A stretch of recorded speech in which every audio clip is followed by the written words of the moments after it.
8:2 વાદળ ગરજે. સૌપ્રથમ સુંદર મજાનું ગીત આપેલું છે. ગીતનો રાગ છે વાદળ ગરજે, વીજળી ચમકે, ધરતી ધ્રુજે, ધમ ધમ.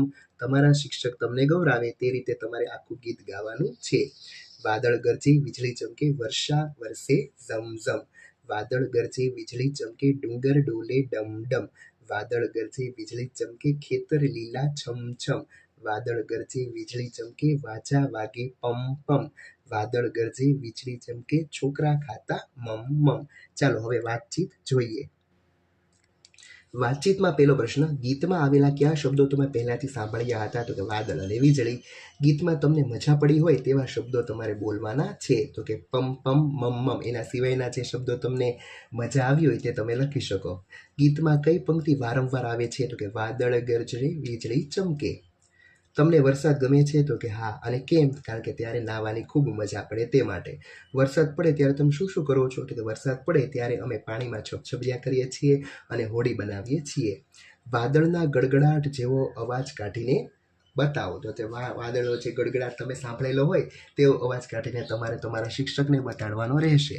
ચલો એના પછી પહેલો પ્રશ્ન છે ગીત ગાઓ. એટલે કે અત્યારે જે રાગ પ્રમાણે ગીત ગાયું એ તમારે ગાવાનું રહેશે. ગીતને આધારે બોલો. ધરતી ધ્રુજે ધમ ધમ, ખેતર લીલા છમ છમ, વર્ષા વરસે ઝમઝમ, વાજા વાગે પમ પમ, ડુંગર ડોલે ડમ ડમ, છોકરા ખાતા મમ મમ. ગીતની કડીમાં વ આવે ત્યારે 2 હાથ ઊંચા કરો. એટલે વ જ્યારે આવે ત્યારે તમારે હાથ ઊંચા કરવાના. ચલો અહીં તમે ગીતના આધારે જે બોલ્યા તે જ તમારે જોડકા છે. ધરતી ધમધમ, વર્ષા છમછમ, ડુંગર ડમડમ, ખેતર છમછમ, વાજા પંપર અને છોકરા મમ.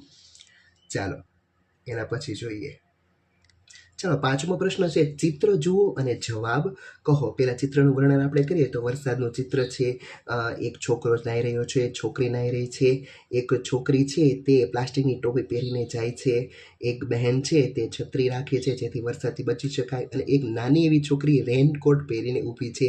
બાકી તમને ઘર દેખાય છે, ઝાડ દેખાય છે, નાના નાના છોડ દેખાય છે અને પાણીના ટીપા અને વરસાદને ખાબોચિયું દેખાય છે. ચાલો ચિત્રમાં શું શું છે? ચિત્રમાં જે વસ્તુ દેખાય તે તમારે લખવાની. બાળકો, વરસાદ, છત્રી, હોડી, ઘર, ઝાડ વગેરે. ચિત્રમાં કુલ કેટલી વ્યક્તિઓ છે? તો કે 5. ચિત્રમાં કેટલા છોકરા છે? તો ફક્ત 1. ચિત્રમાં છોકરીઓ શું કહી રહી છે? તો પહેલી એક નાય છે, બીજી પ્લાસ્ટિક ઓઢીને જાય છે અને ત્રીજી રેનકોટ પહેરીને ઊભી છે. છોકરો શું કરી રહ્યો છે? તો વરસાદમાં આનંદ કરી રહ્યો છે. વરસાદથી બચવા કોણ શું કરી રહ્યો છે? તો કે એક છે રેનકોટ પહેરીને ઊભી છે, છત્રી, એક સ્ત્રી છે તે છત્રી વરસાદથી બચવા છત્રી રાખી છે અને પ્લાસ્ટિકની ટોપી પહેરીને એક છોકરી જાય છે. ચિત્રમાં સૌથી મોટું કોણ છે? તો કે છત્રીવાળા બેન સૌથી મોટા છે. ચિત્રમાં કાગળની બનાવેલી કઈ વસ્તુ છે? તો કે હોડી કાગળની બનાવેલી વસ્તુ છે.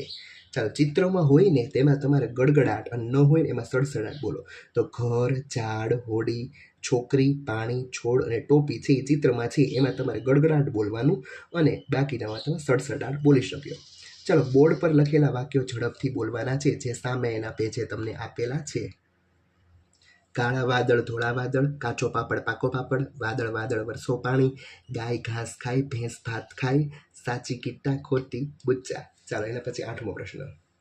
ઘરે જઈને તમારે તમારા બહેન, દાદા દાદી કે માતા પિતાને આ ચિત્રની વાત કરવાની છે. એટલે અત્યારે હમણાં આપણે ચિત્ર જોયું એની વાર્તા તમારે કહેવાની કે આ વરસાદનું ચિત્ર છે, ભાઈ અને બહેન છબછબિયા આનંદથી નાય છે, ચિત્રમાં છત્રી, ઝાડ, ઘર વગેરે દેખાય છે, એક છોકરી રેનકોટ અને બીજી છોકરી પ્લાસ્ટિકની ટોપી પહેરી છે, એક સ્ત્રીએ વરસાદથી બચવા માટે છત્રી રાખી છે. એના સિવાયનું પણ તમે બોલી શકો.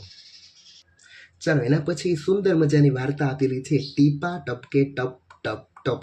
તમારા શિક્ષક છે એ આ વાર્તા તમને કહેશે. એના ઉપરથી હવે આપણે વાતચીત જોઈએ. વાતચીતમાં પહેલું, તમને વરસાદમાં રમવું ગમે? તો કે હા. કેમ? ખૂબ જ આનંદ પડે તે માટે. તમારે રમવું હોય અને વરસાદ પડે તો તમે શું કરો? અમે તેની સાથે રમીએ. વરસાદના ફોરા પડવાનો અવાજ કેવો હોય? તો કે ટપ ટપ. વરસાદનું વહેતું પાણી ક્યાં જતું હશે? તો કે નદી કે તળાવમાં. વાર્તામાં આવેલા શબ્દમાં સાચું કરવાનું અને ન આવેલા શબ્દમાં ખોટું કરવાનું. દરિયો નથી આવ્યો અને રોટલો પણ નથી આવ્યો. એના સિવાયના બધા આવેલા છે એમાં આપણે સાચું કરીશું. સૂરજ, આકાશ અને છત્રી. ચાલો 10મો પ્રશ્ન. વાર્તાના આધારે સાચું હોય એમાં ટપ ટપ અને ખોટું હોય એમાં સરળ બોલવાનું છે. સૂરજ દાદા વાદળા પાછળ ઢંકાઈ ગયા હતા. ટપ ટપ. અમે છેક ઊંચા પર્વતમાંથી ટપ ટપ ટપ ટપ કરતા દોડી આવ્યા છીએ સર. ટીપાની વાત સાંભળી છોકરા દુઃખી દુઃખી થઈ ગયા સર. ભાઈ બહેને હોડી બનાવીને પાણીમાં તરતી મૂકી ટપ ટપ. હોડી જતી રહી તેથી બકુલ રડમસ થઈ ગયો સર. ચાલો, ખૂટતો શબ્દ: દરરોજ, દિવસ, બહાર, ધરતી, વરસાદ, ખડખડાટ, સર અને ખડખડાટ. ફરીવાર ચાલો જોઈએ. પછી 12મો પ્રશ્ન: ઓળખો, ગોળ કરો અને ગણો. ચાલો, સૌથી પહેલા આપણે દ ને ઓળખવાનો છે. તો દ છે એ કેટલા છે? તો કે 4 અને એના ફરતે ગોળ કરવાનો. પછી આપણે સ ને ઓળખવાનો. સ કેટલા છે? તો કે 5 અને એની ફરતે આપણે ગોળ કરીશું. ચાલો, એવી જ રીતે આપણે ર ને ઓળખવાનો છે અને વ ને ઓળખવાનો છે. ચાલો, ર કેટલા છે? તો કે 5 અને વ કેટલા છે? 4. એની ફરતે આપણે ગોળ કરીશું. ચાલો, ઉદાહરણ મુજબ છે એ તમારે જે મૂળાક્ષર હોય એના ફરતે તમારે ગોળ કરવાનું છે. દ મૂળાક્ષર હોય, ર મૂળાક્ષર હોય, સ મૂળાક્ષર હોય અને વ મૂળાક્ષર હોય તેની ફરતે તમારે ગોળ કરવાનું રહેશે. ચાલો, ઉદાહરણ મુજબ ચિત્ર જુઓ અને લખો. એક ઉદાહરણ આપેલું છે કે સિંહનું ચિત્ર છે એટલે નીચે લખેલું છે સાવજ. પછી બાજુનું ચિત્ર છે ગાજર, પછી છે મગર, પછી છે દવા, પછી છે સેવ અને પછી છે વાદળ. ચાલો, એના પછી ચિત્રને શબ્દ સાથે જોડવાનું છે. દાદા, વરસાદ, પછી નીચે સગડી અને વેલણ.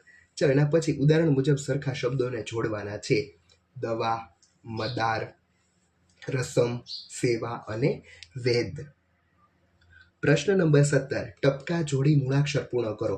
એટલે કે વ નો મહાવરો કરવાનો, પછી ર નો મહાવરો કરવાનો છે, પછી સ નો મહાવરો કરવાનો અને દ નો મહાવરો તમારે કરવાનો રહેશે. ચાલો, 18મા પ્રશ્નમાં ગને એક માત્રા ગે એટલે કે ટપકા જોડીને તમારે મૂળાક્ષર પૂર્ણ કરવાના છે. ગને એક માત્રા ગે, મને એક માત્રા મે, નને એક માત્રા ને. એવી જ રીતે તમારે જુદા જુદા મૂળાક્ષરને ટપકા જોડીને મહાવરો કરવાનો રહેશે. ચાલો, પ્રશ્ન નંબર 19. પ્રશ્ન નંબર 19માં તમારે વને એક માત્રા વેનો અભ્યાસ કરવાનો, પછી ર ઉપર એક માત્રા રેનો અભ્યાસ કરીને તમારે લખવાનું, સને એક માત્રા સે. આવી જ રીતે તમારે અલગ અલગ મૂળાક્ષરની ઉપર એક માત્રા હોય તેનો તમારે મહાવરો કરવાનો રહેશે. ચાલો, 20મો પ્રશ્ન આપેલો છે. વાંચો અને ઉદાહરણ મુજબ લખો. ગને કાનો ગા અને ગને એક માત્રા ગે. એવી રીતે મને કાનો માં, મને એક માત્રા મે. નને કાનો ના, નને એક માત્રા ને. જને કાનો જા, જ ઉપર એક માત્રા છે. એવી રીતના વને કાનો વા, વ ઉપર એક માત્રા વે. એવી રીતના ર, સ અને દ નો પણ આવી રીતના લખવાનું રહેશે. ચાલો, એના પછી એક ગોળ આપેલું છે. એ ગોળના આધારે તમારે જુદા જુદા શબ્દ બનાવવાના છે. એક ઉદાહરણ આપેલું છે કે સેવા અને મેવા, સેવા અને મેવા. ચાલો, હવે આપણે તેવા શબ્દો બનાવીએ. કયા કયા શબ્દો બનશે? તો કે નેવા, ગાવા, કેવા, જેવા, દેવા, રેવા, નવા, દવા અને જવા.